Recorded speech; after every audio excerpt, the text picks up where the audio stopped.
Fala pessoal, nesse vídeo eu quero falar sobre um parâmetro que não costuma ser lembrado no momento do dimensionamento de um contator, mas que ele é muito importante em certas situações, que é o consumo da bobina desse contator.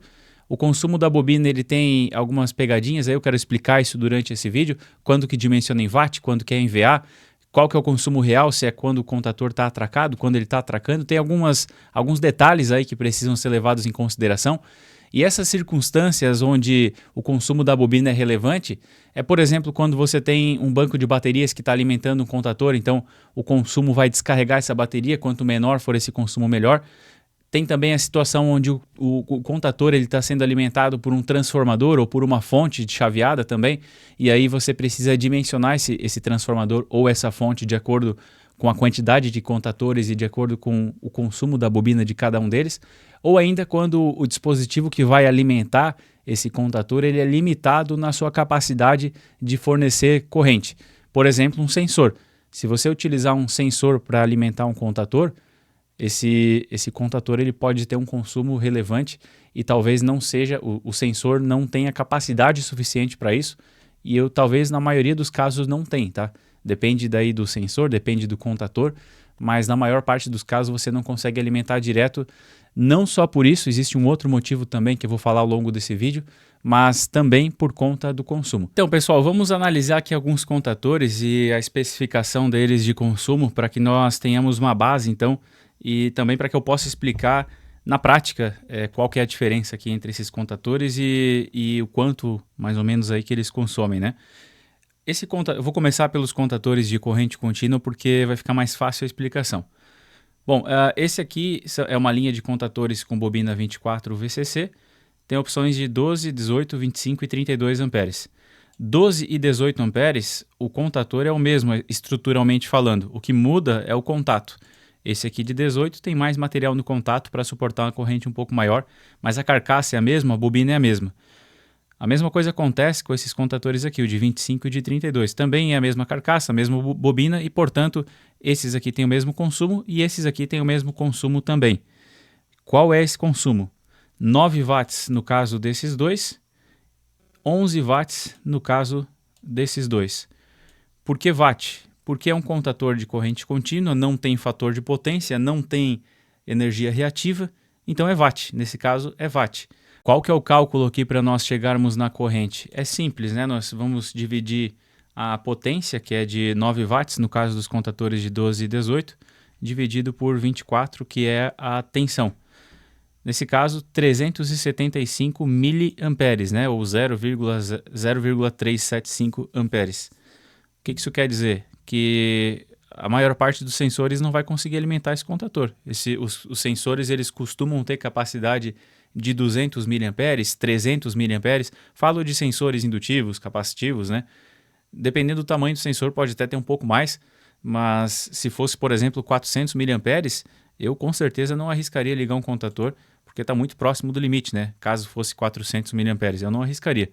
Então, nesse caso aqui, o consumo aqui de 9 watts dividido por 24 volts, nós temos a corrente, então, que é de 375. Se fosse 11 watts, que é o caso dos contadores de 25 e 32, isso aqui dividido por 24, 458 miliamperes, já sobe bastante, né? Agora, tem um caso que é ainda mais drástico aqui, né? Seguindo a mesma linha de raciocínio, só que 12 VCC. O que acontece? A tensão é metade, então a corrente vai ser o dobro aqui, né? Porque a potência é a mesma. Então, se a potência é a mesma, 9 watts dividido por 12, 0,75 amperes, ou seja, 750 miliamperes, é um valor bem significativo, né? Esses contadores aqui eles têm uma corrente bastante alta porque a tensão é baixa. O de 32 amperes, que é 11 watts, e de 25 também, né? Dividido por 12 volts, olha só, 916 miliamperes. É quase 1 ampere, né? É quase 1 ampere. E aí o que acontece? Como que a corrente se comporta numa bobina de corrente contínua, uma bobina que é alimentada com tensão contínua? O que limita a circulação de corrente nessa bobina é somente a resistência do cobre. Até esse é um dos motivos da bobina ser tão comprida, assim, né? Essas bobinas de corrente contínua, elas são bem compridas. E um dos motivos é esse. Como a resistência desse fio de cobre é a única coisa que vai limitar essa corrente, então precisa de muitos metros aí de cabo, de fio, para que haja uma resistência significativa e grande o suficiente para limitar essa corrente e não deixá-la ser tão grande. Nesse caso, então, tanto o contator já atracado quanto o contator ainda atracando, o consumo vai ser o mesmo. Se tirar essa bobina desse contator e alimentar ela, é o mesmo consumo ainda assim, porque a única coisa que limita é a resistência do cobre, independente de onde está essa bobina, se está dentro do contator ou não, se o contator está atracado ou não, essa resistência não vai mudar e, portanto, o consumo ele é o mesmo. É sempre essa mesma potência e a potência em watt porque é a potência ativa, não tem potência reativa aqui. Bom, agora vamos para o caso seguinte aqui, que é quando nós temos um contator alimentado com tensão alternada. Temos aqui contatores nessa linha aqui, são contatores de 9 até 95 amperes, e aí tem várias tensões, né? Tem 220, 24, vamos ver o que mais, 380, tem também 42 volts, isso aqui é bem pouco utilizado, né? Mas tem algumas máquinas importadas que tem isso aqui, se eu não me engano, ponte rolante também, algumas trabalham com essa tensão. 48 a mesma coisa também, uma tensão pouco utilizada, né? Tem estoque de tudo isso aqui, tem estoque disponível. 110 também, ou 127, né? 254 para o interior do Paraná. Acho que deve ter alguma outra região do país também que deva trabalhar com essa tensão aqui, né? Esse aqui é o dobro de 127, né? Quando trabalha com um transformador com alimentação monofásica e saída em 2 fases. Bom, tem 440 também, esse aqui é bem mais tradicional já, e é isso. Então essa linha aqui tem várias opções de tensão, todas elas tensão alternada e a potência é sempre a mesma, e aí consequentemente a corrente vai mudar, né? De acordo com a tensão a corrente vai mudar. Mas vamos pegar o caso aqui do mais tradicional na indústria, que é o 220. Nós temos aqui o contator de 9 até o de 18 com a mesma bobina, de 25 até 32 a mesma também, e depois de 40 até 95 a mesma bobina. Bom, quando se trata de tensão alternada, o que limita a corrente da bobina não é só a resistência do fio de cobre, mas também a impedância, que é característica aí de bobinas alimentadas em tensão alternada. A impedância ela é uma soma da resistência com a reatância, nesse caso reatância indutiva. É um conceito mais complexo, se você não conhece, eu não vou conseguir explicar nesse vídeo porque não é objetivo também, isso é um assunto um pouco mais longo, né? De repente até eu falo sobre isso num vídeo, se for do seu interesse, por favor, comenta aí para eu saber. Bom, então, se a impedância ela também faz parte aí do que limita essa corrente, o fio de cobre pode ser bem menor, já que não precisa ter uma resistência tão grande, né? Então é bem mais curta, a bobina de um contator de tensão alternada ela é bem menor, só que a reatância ela varia de acordo com o fluxo magnético no contator. Então, se você tirar essa bobina desse contator, a impedância ela vai ser completamente diferente do que quando ela está dentro do contator, com o contator atracado e o fluxo magnético atravessando o núcleo fixo e móvel desse contator. Então, quando o contator não está atracado ainda, no momento em que você alimenta esse contator, a impedância ela é muito baixa e, portanto, a corrente vai ser muito alta. Quando o contator atraca, essa corrente cai drasticamente, geralmente é 1 para 10. Quando está atracado é um consumo, quando vai atracar é 10 vezes esse consumo. Mais ou menos isso, geralmente é próximo disso. Então, isso faz com que tenhamos que tomar cuidado com essa característica no momento do dimensionamento. Bom, contatores aqui de 9 até 18, qual que é o consumo? Quando está atracado, é de 7,5 VA em 60 Hz.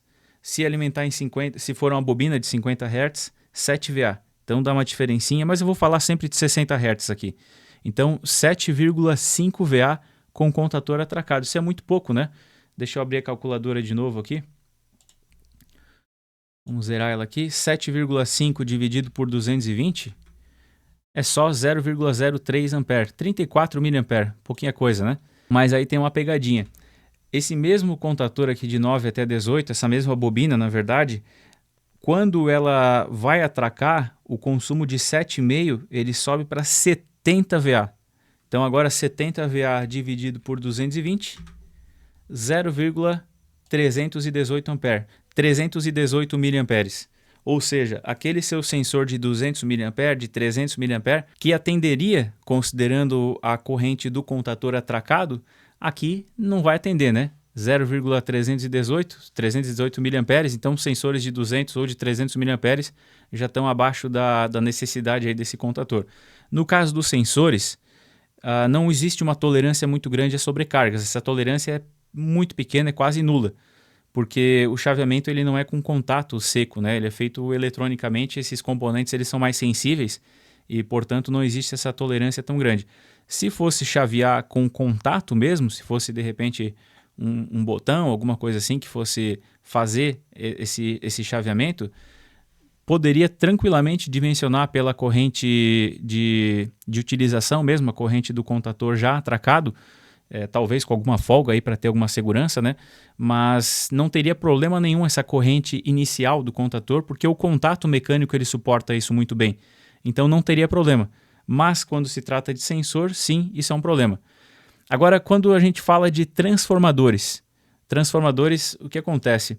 O transformador ele tem uma tolerância boa sim a sobrecargas, a impulsos de corrente rápidos assim, e isso não seria problema no sentido de longevidade do transformador, não vai estragar seu transformador. O problema é que o núcleo do transformador é dimensionado para uma determinada potência e existe sim uma folga, é lógico, mas quando se sobrecarrega demais esse transformador, ele vai saturar esse núcleo e ele não vai mais dar conta de transformar aquela tensão da entrada em um fluxo magnético e o fluxo magnético depois em tensão novamente, só que no secundário do transformador, na saída.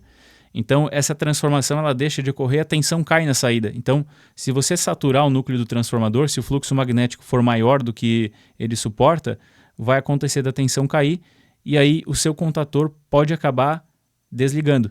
E aí vai acontecer aquele problema de, entre aspas, o contador repicar. Costuma se chamar assim, né? Contador repicando, que é quando ele fica ligando e desligando, ligando e desligando. A queda de tensão do transformador pode causar isso. Então, quando você liga o contador, a tensão cai, o contador desliga, e aí quando desliga a tensão volta a subir, e aí o contador liga de novo e fica nesse ciclo de liga e desliga, e fica, além de prejudicar os contatos do contador que vão estar ligando e desligando a carga, prejudica também a bobina, já que a corrente, essa corrente inicial, a corrente do contador atracando, que é mais alta, ela vai permanecer por mais tempo, vai ficar acontecendo com uma frequência grande, então queima a bobina de contador, estraga os contatos também por ficar chaveando a carga, às vezes estraga a carga também, então o ideal é tomar cuidado no dimensionamento dos transformadores também.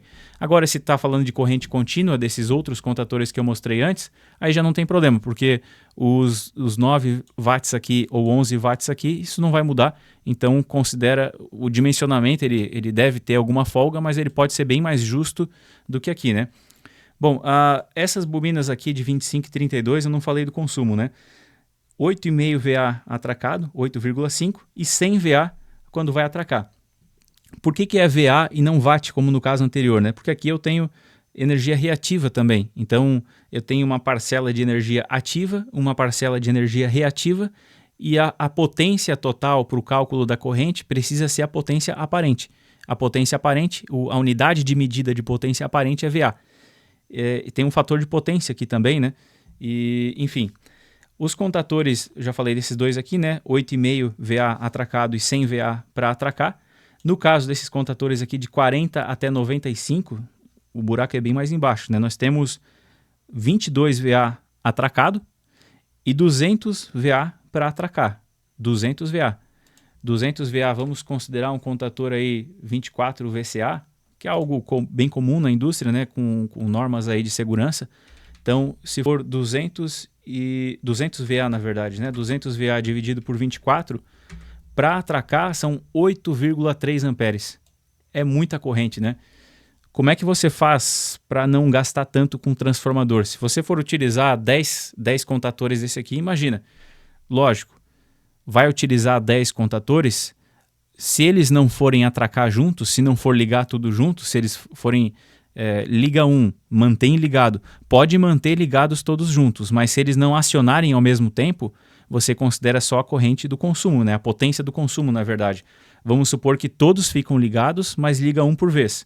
Então soma 22 vezes 9, mais aquele contador que vai ligar por último. Então vamos supor que eu tenho todos eles ligados agora, 22 vezes 9, eu tenho 9 ligados na verdade, né? 22 vezes 9, 22 VA do consumo atracado, vezes 9 unidades, 198 VA que está consumindo naquele momento. Eu vou acionar o último contador, é a situação mais severa, né, da utilização, mais 200 VA.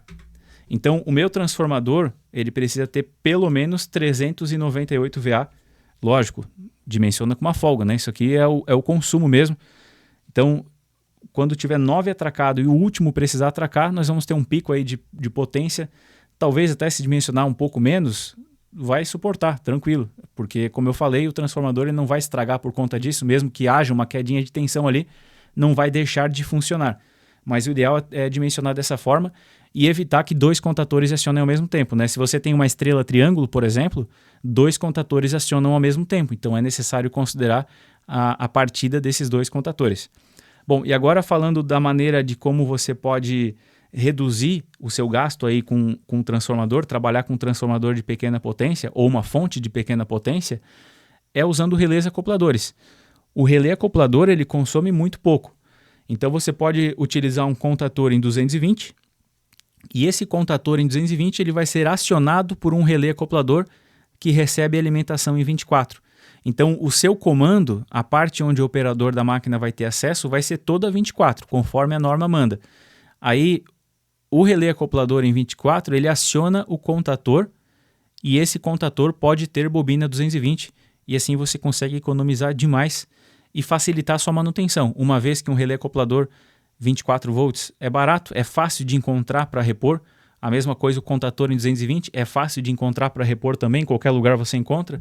Agora vai encontrar um contador de 95 amperes, por exemplo, com bobina 24 VCA ou VCC. Muito difícil, né? Você vai ter que encomendar e tal. Então, para a segurança da sua operação, é muito bacana trabalhar com relés acopladores assim. Dá um pouquinho mais de trabalho para montar, obviamente, é um componente a mais, mas para a segurança do funcionamento do equipamento é uma alternativa muito interessante. Lembrando que você já vai ter 220 ou 380 volts nos contatos desse contador. Então, isso quer dizer que não é o contador que não pode receber a tensão de 220 ou 380, né? É o comando do painel que não pode, porque é a parte onde o operador vai ter acesso. Então, não pode ter, onde o operador vai ter acesso, não pode ter. A tensão ela precisa ser extra baixa. Onde o operador tem acesso, a tensão precisa ser extra baixa. Mas no caso do contador, a bobina necessariamente do contador não precisa ser 24 ou 12 volts. Então essa é uma alternativa. E eu quase esqueço de mencionar uma situação em que os relés acopladores ajudam demais também, que é quando a bobina do contador ela é desenergizada e nós temos um pico de tensão. É uma característica de qualquer bobina. Quando ela é desenergizada, aquele campo magnético que estava sendo armazenado pela bobina, ele precisa ser dissipado e ele acaba voltando para a bobina. Eu já expliquei isso num vídeo onde eu falo por que não existem transformadores de corrente contínua. Eu falo da indução. Basicamente, quando se tem uma variação de fluxo magnético, nós temos uma indução de tensão numa bobina, né? Então, quando tira a alimentação de uma bobina, o fluxo magnético dela cessa muito rapidamente e com essa variação muito rápida, ele acaba produzindo uma tensão muito grande nessas espiras dessa bobina. Essa tensão muito grande é extremamente prejudicial para os sensores. Então, quando você vai alimentar um contador, não basta só o fato da corrente ser muito alta, você ainda tem um problema grave com um pico de tensão gerado pela bobina desse contador. Existem supressores de surto para contadores alimentados com tensão alternada e o diodo é o dispositivo mais eficaz, mais barato e mais eficaz quando se fala em contador de corrente contínua. Esse fato da bobina produzir um pulso de tensão aí no desligamento, ele é muito mais relevante na tensão contínua porque a tensão contínua está sempre no mesmo patamar. A tensão alternada, no momento do desligamento, muitas vezes a tensão vai estar em zero, vai estar em próximo de zero, então você não tem esse problema sendo tão grave no caso da tensão alternada, mas em tensão contínua é bastante importante esse problema, é bastante negativo, né? E aí é importante que se use um diodo para suprimir. Eu também já falei sobre isso, vou deixar esse vídeo aqui também. Esse diodo ele acaba suprimindo esse surto. Agora, se você utiliza um relé acoplador e o seu sensor alimenta o relé tem uma bobininha pequena. Então, o que acontece é que esse surto vai ser pequeno também. No caso do contador, a bobina é grande e o surto é grande. Então, trabalhando com o relé acoplador, você acaba ficando livre desse surto também. Então, mais uma vantagem para o relé acoplador. Bom, esse vídeo fica por aqui, então. Se você aprendeu alguma coisa com ele, por favor, deixa um comentário, me ajuda a continuar gravando aqui para o canal. Se inscreve e ativa o sino para receber as notificações e ficar por dentro das novidades. E deixe uma sugestão também, se tem algum assunto que você quer aprender aí, talvez falar sobre impedância, né? Eu devo ter comentado já sobre impedância em outros vídeos também, mas talvez eu faça um vídeo específico sobre impedância se for do interesse de vocês.